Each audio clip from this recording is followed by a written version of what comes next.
Resound వస్తుంది. ఈ వేదికను అలంకరించిన పెద్దలందరికీ నా హృదయపూర్వక నమస్కారాలు. నా తోటి విద్యార్థులందరికీ తెలుగు భాషా దినోత్సవ శుభాకాంక్షలు. నా పేరు సాయి సింధుశ్రీ. నేను 9వ తరగతి చదువుతున్నాను. ఇప్పుడు నేను భగవద్గీత ఇంకా భగవద్గీతలోని కొన్ని ముఖ్యమైన శ్లోకాలు చెప్పబోతున్నాను. ముందుగా ఒక టీచర్ అవ్వాలంటే కొన్ని పుస్తకాలు చదవాలి, అలాగే కొన్ని లాయర్ అవ్వాలంటే ఇంకొన్ని లాయర్ పుస్తకాలు చదవాలి, అలాగే ఒక మంచి వ్యక్తి గల మనిషి అవ్వాలంటే భగవద్గీతను చదవాలి.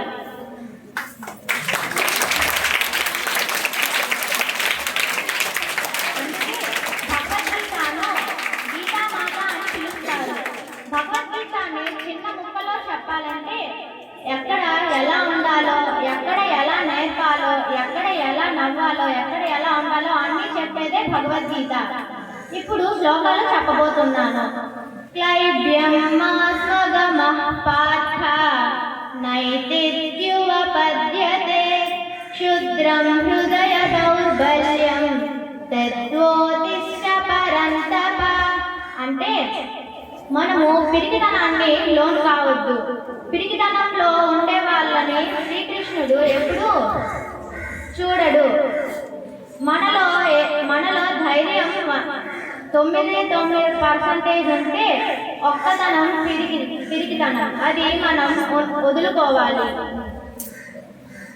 వ్యవసాయాత్మిక బుద్ధి ఏకేహ గురు నందన బహుశాఖాహ్యనంతాశ్చ బుద్ధియో వ్యవసాయినాం.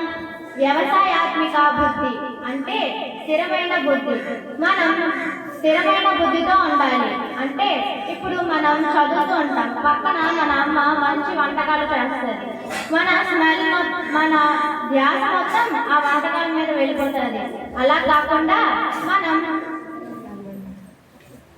మన ధ్యాసను మన దగ్గరే ఉంచుకోవాలి. అలా కాకుండా పక్క ధ్యాస మీద వెళ్తే వాళ్ళు వ్యవసాయాత్మక బుద్ధితో ఉండేటట్టు వాళ్ళు కాదు. ఇంకో శ్లోకం.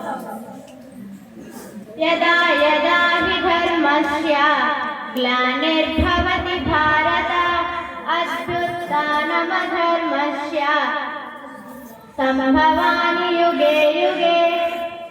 యదా యదా హి ధర్మస్య అంటే ఈ భూమి మీద ఎప్పుడెప్పుడైతే పాపాలు దుష్టులు ఎక్కువవుతారో అప్పుడు ఈ శ్రీకృష్ణుడు మన భూమి మీద అవతరిస్తారు. ధన్యవాదాలు.